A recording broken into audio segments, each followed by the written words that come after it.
Welcome to another special edition of Daily Airline News focusing on MH370. I'm delighted to say joined again by my co-host Richard Godfrey in Germany. Good morning, Richard. Good afternoon, Jeffrey. And in fact, this episode we're going to combine questions from the plane guys on the Erebus story we did on Sunday with the backlog of some MH370 questions. So we're going to kick off with Erebus first. And from Dan NT2YB, fabulous analysis, gentlemen, of a truly horrifying incident so many years ago. There's actually a short 26-second clip on YouTube, which was taken by a passenger on the doomed flight mere moments before impact. So sad to see some people's final moments. And in fact, yes, we do know that clip exists, but we chose not to show it. Do you agree with that, Richard? Yeah, I absolutely agree with that decision, Jeffrey.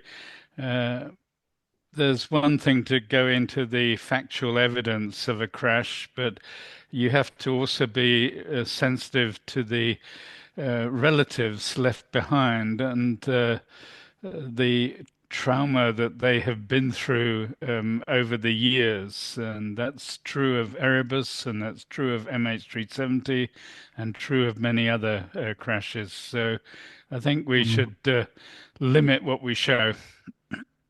Yeah, look, indeed, we're sort of trying to deal with the facts and try to stay away from the more sensational aspects of these terrible tragedies.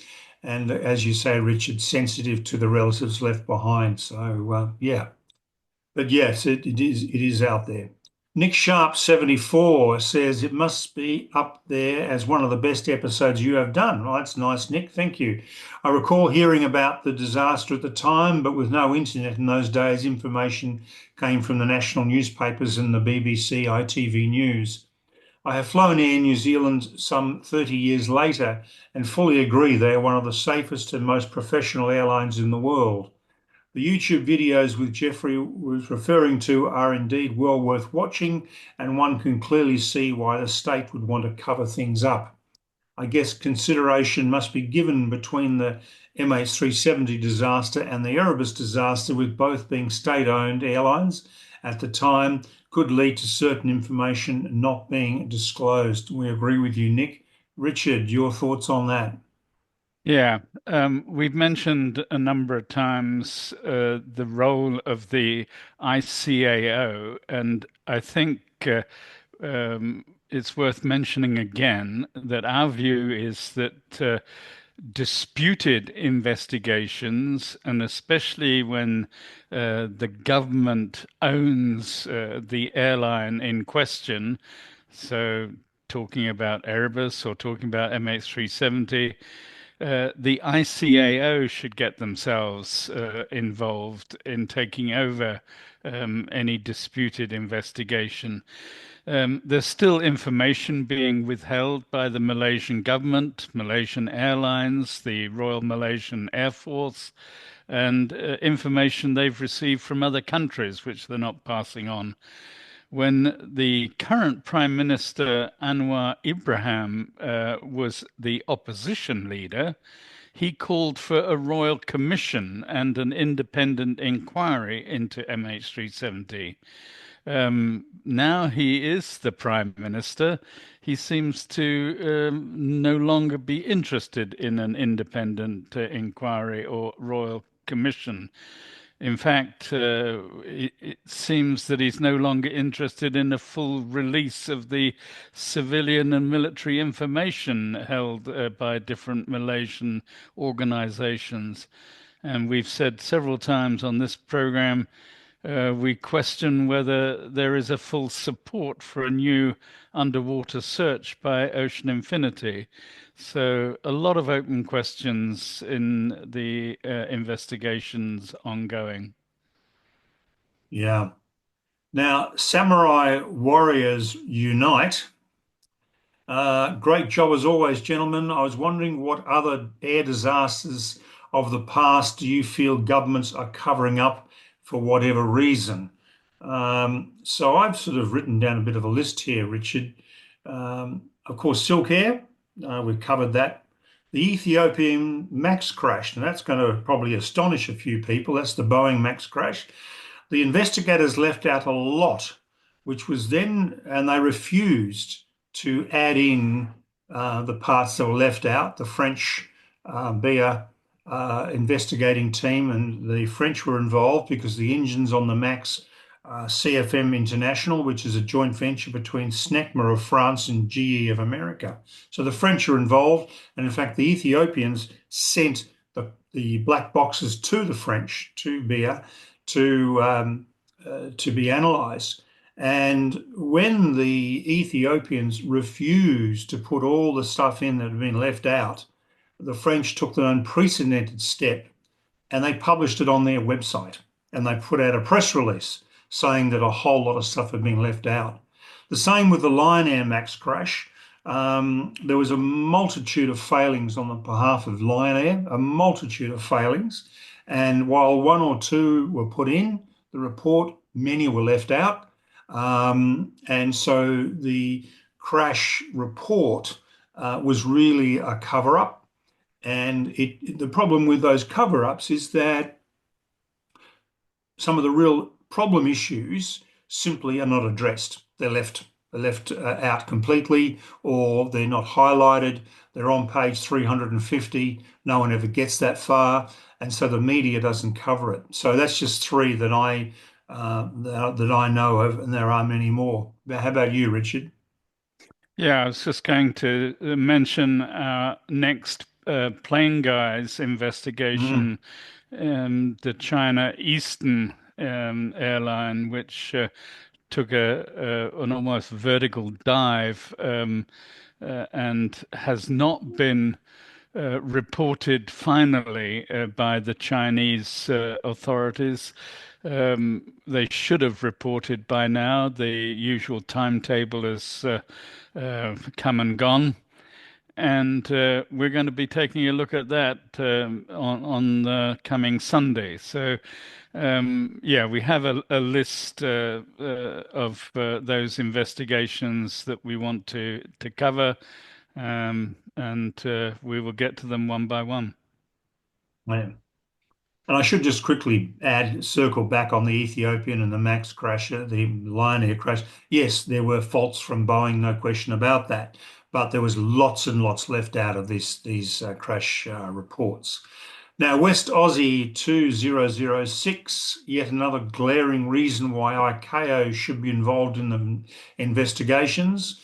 Richard, we've called Yeah, for that. well, we've called for an independent ICAO inquiry into MH370, and we can just underline how much we agree with you, West Aussie 2006.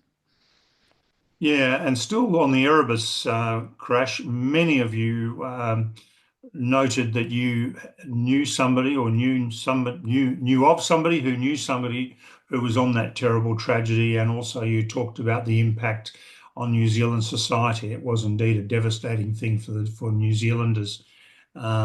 And a number of you also commented on what a fantastic airline Air New Zealand is today, and we wholeheartedly agree with that.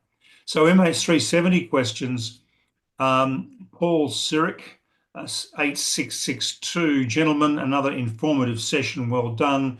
A question that I don't recall being answered is, as the MH370 aircraft was flown to fuel exhaustion, how much empty space, buoyancy, would be contained in the main wing? Has that been calculated by anybody? Assumes one of the wings may have stayed relatively intact, minus flaps, ailerons, flaperons, etc. Yeah, well, we know exactly the capacity of the wing fuel tanks, and therefore the capacity of empty spaces when empty of fuel. But the point is, we do not believe the wings remained intact. You assume perhaps they relatively intact, minus flaps and ailerons and flaperons, but we have found floating debris parts from both wings and from all over those wings. So it is, in my mind, doubtful that a major part of either wing remained intact and was therefore buoyant with an empty fuel tank to float a long way across the Indian Ocean. Hmm. Okay. 2707 Jimbo. Good day, guys. And once again, thank you for the great program. I recently watched the story of Air Transat Flight 236 back in August 2001 that managed to glide 120 kilometers to safety after developing a fuel leak. This was an Airbus A330. My question is, wouldn't it have been possible for the pilot of MH370 to have done something similar after fuel exhaustion occurred, taking the plane much farther than expected? Regards, Jimmy from South Africa. Well, Jimmy, we have considered that at length.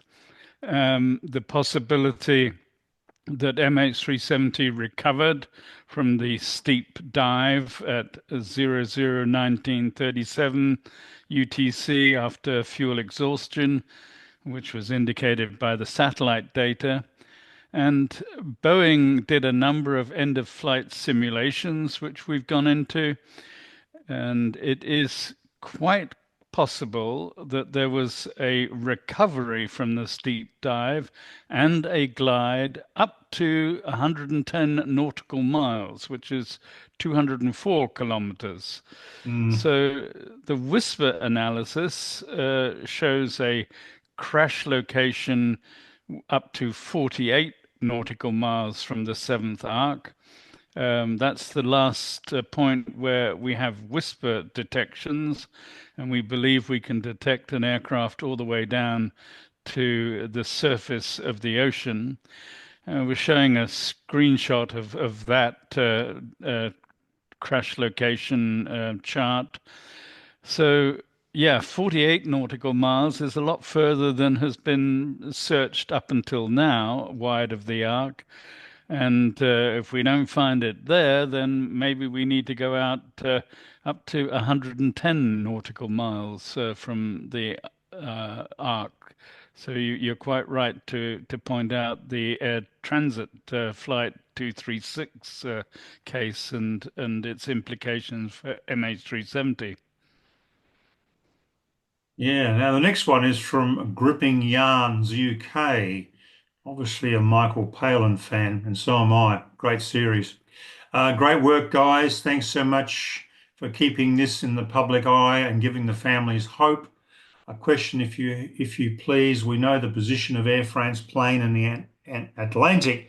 Have you calibrated or tested your whisper technique by seeing if it is accurate on this known crash site? Keep up your brilliant work. Yeah, the Air France 447 crash was in 2009. Whisper data was only started being gathered in 2008, and there is too little data available at that point and in 2009.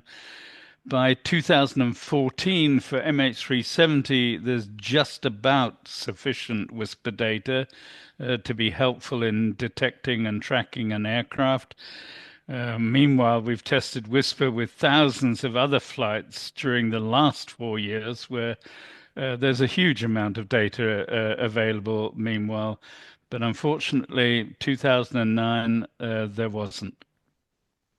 Hmm. So, Richard, if I can ask you then, without notice, uh, why wouldn't, when they started collecting the whisper data, why was that there only a limited amount in 2008, 2009? It was treated as experimental Ah, data, and very few radio amateurs then involved themselves in this experiment. And it meant buying some equipment and changing their setup.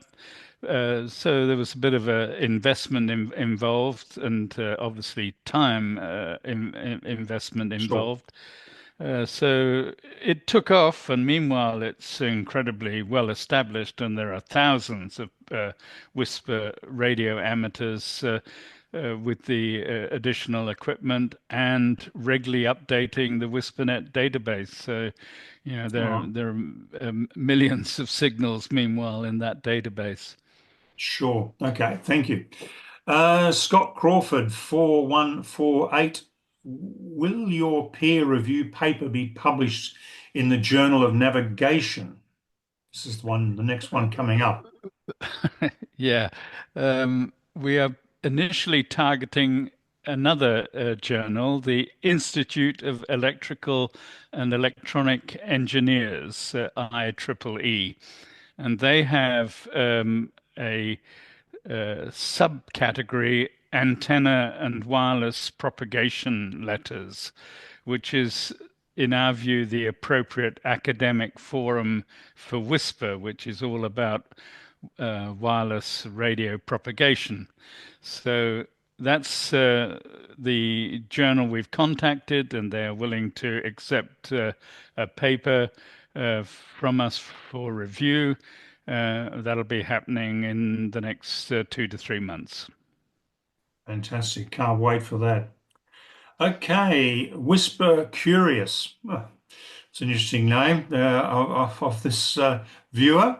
Gentlemen, thank you for these episodes. They are informative and fascinating, and I appreciate the humility for the difficulty of the search and respect you show for the families.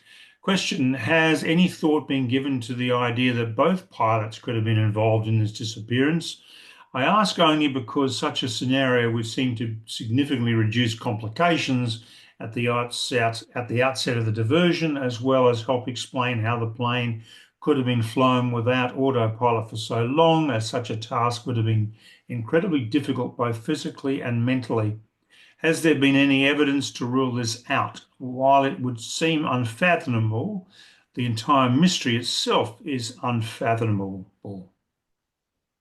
Yeah, it is indeed an unfathomable mystery. Yes, in answer to your question, we have considered both pilots and a hijacker, a third party scenario. Things happen quite quickly in the cockpit, and we know the timing of certain radio communications, and we know the timing of the transponder being switched off, and we know the timing from ADS-B data of and radar data of the diversion. So there's very limited time for a third party to be involved. We still have an ongoing debate of whether Captain Sahari Shah was working alone or with co-conspirators, either in the cockpit or on the ground. I mentioned previously in an episode, I spent a weekend with a criminal psychologist studying the evidence in this case from a psychologist's point of view. My personal view is that Captain Sahari Shah worked alone, but there are many experts who have a different view on that. Um, in our weekend with the psychologist, we analyzed Captain Sahari Shah's posts on his Facebook site, for example. And these posts include a favorite poem of Captain Sahari Shah about a lone warrior and the legacy of this lone warrior who knows he's going to die. And I think that is quite telling of the state of mind of Captain Sahari Shah.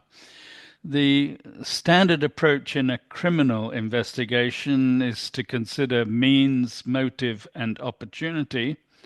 There is, however, a large body of opinion that defends Captain Sahari Shah simply because he is no longer able to defend himself.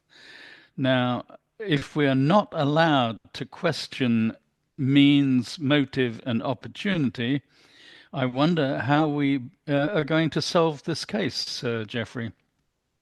Look, indeed, and again, we've been sort of respectful of the situation with Captain Sahari Shah. There is a lot more that we are aware of that we haven't really publicised. It is out there. We've chosen not to do so because of the debate and the fact that he can't defend himself. Um, and so I just wanted to mention that. In fact, I've mentioned that to several people who have questioned the fact that we believe that he was the perpetrator. And I have mentioned that we do know a lot more about this situation than we have revealed. Would that be about right, Richard? Yeah, I think there are two aspects. There's one, we are entitled to our personal opinion, and we have made it clear when that is just personal opinion and not a proven fact. And the other dynamic in this is what would actually hold up in a court of law. Mm, And the evidence and the rigor of proving any facts and establishing those facts with supporting data in a legal process, of course, is much more arduous than the analysts who are sitting at their desk or in their armchair and analyzing MH370. So there is a burden on a legal case to prove who the perpetrator might have been. And we've been very clear that we have not yet sufficient legal evidence to make any final conclusion. But we do have opinion on a number of issues and a number of matters. yeah. Okay, so from Brian Mosumworth, 7555, the flaperon damage indicates a controlled ditching as detailed by Larry Vance in his book. I just hope they find it for all the families involved and get closure. Now, I'm going to leave that one to you, Richard. Yeah, Thank you. well, I Handball it know straight across to you. I know your views on Larry Vance, and I share the views. Mm, The fact that it proves a controlled ditching is not something we agree with. There was definitely not a controlled ditching in our view, but it might have been an attempted ditching which went wrong, and that's a different matter. The flaperon damage cannot be taken in isolation, Brian. There are 43 items of floating debris to be considered. The flaperon is different to the other debris in it has different modes of operation. Like a flap, it can be retracted or extended. But unlike a flap, it has both a rigid mode in a fixed position and an elastic mode, which where the position is varied. And there's an excellent analysis done by a gentleman, Argyros Kamalakos, who did a finite element analysis and a smooth particle hydrodynamics analysis of the flaperon, both in rigid and elastic mode. And this is published as part of Jean-Luc and Captain Patrick Blely-Marchand's website. And Argyris is a collaborator together with them in their analysis of what happened with MH370. And there's a very good YouTube video out there showing the analysis by Argyris, which I thoroughly recommend. Correct me if I'm wrong, Richard, but the flap that was found in Tanzania, which Yeah, sits adjacent to the flaperon, yep, was damaged in such a way that the ATSB concluded, that's the Australian investigative team, that in fact that damage done to it could have only been done to it if it was retracted, which tends to indicate that while there may have been an attempt to ditch, the flaps had not been deployed. Um, so they had not got to that stage, or he had not got to that stage. Yeah, it's a fact the ATSB report showed the flaps were not extended. It's also a fact that standard procedure for a controlled ditching on water is to partially extend the flaps. Mm. So there is a fundamental contradiction between the ATSB uh, result of their analysis and the standard procedure. Many experts point out this wasn't a standard procedure. Okay. And some also point out the flaperon um, is different to a flap. It can be extended in flight and used as a aileron or used as a flap. Um, Separately from the extension of the flaps. So there is an ongoing debate about a controlled ditching, a successful controlled ditching, an unsuccessful controlled ditching, or no ditching at all, and just simply a vertical dive into the ocean. And I think the jury is still out in that discussion. Well and truly. So Micro 9521, using the equipment available on Armada 7806 or Tansu Ye Ho, how many days would it take to search Whisper area defined by you, Richard? A week. Okay, that's it. Very simple. Okay, Scott Denny, 2281. Jeffrey and Richard, I understand how many questions you get on these podcasts, but I was hoping Richard might be able to answer my question that I posted a few days ago, which was regarding the fact that there would have been many government satellites over the Indian Ocean which would have been able to view MH370 externally using their ultra high definition cameras on board. Thus, I am betting at least the USA would have video evidence of MH370 making its way towards the southern end of the Indian Ocean. There are many websites that can show in real time where satellites are, but it's the military ones that would have the video streams looking down at MH370 and therefore also the latitude, longitude coordinates would have also been known of the final resting place. What do you think about this? As always, keep up the great work. Yeah, Scott, it's a very good point, and we have talked at length about the huge amount of data missing. We did a whole episode on the missing data from MH370. Um, in that episode, I mentioned that there are currently 11,833 active satellites in Earth orbit. Now, back in 2014, how many of those were in orbit and how many could have possibly detected MH370? And I estimated that number at about 742. And that includes optical, infrared, and radar imagery from satellites designed for communication, weather reporting, or specifically designed for military intelligence. And it's not just the USA, but there are other countries who will have imagery, whether that's video or picture or optical or infrared or radar. Um, but I am sure your bet is pretty solid because out of the 742, there's got to be one or two who did capture MH370, and it'd be lovely to have that data. Correct me if I'm wrong, Richard. I think there was a European satellite, maybe French, that picked up images of debris um, around about the Whisper area, from memory, too, just to the west of that. Um, uh, Yep, that be there've been correct?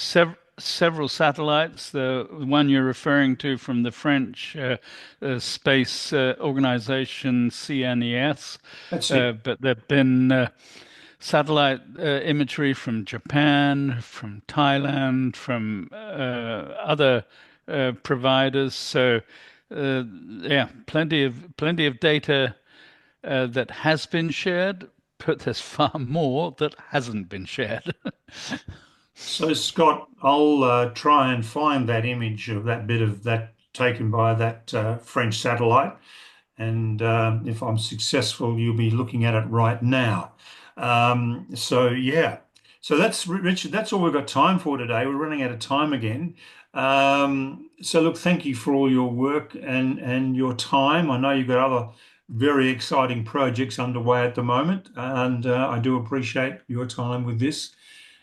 Viewers, please tune in tomorrow because we're going to try and clear the backlog of MH370 questions that we've built up. But please do keep the comments coming, keep the questions coming. Please subscribe to us, please like us, and do tune in tomorrow for another special edition of Daily Airline News focusing on MH370. So thank you, Richard. You're welcome.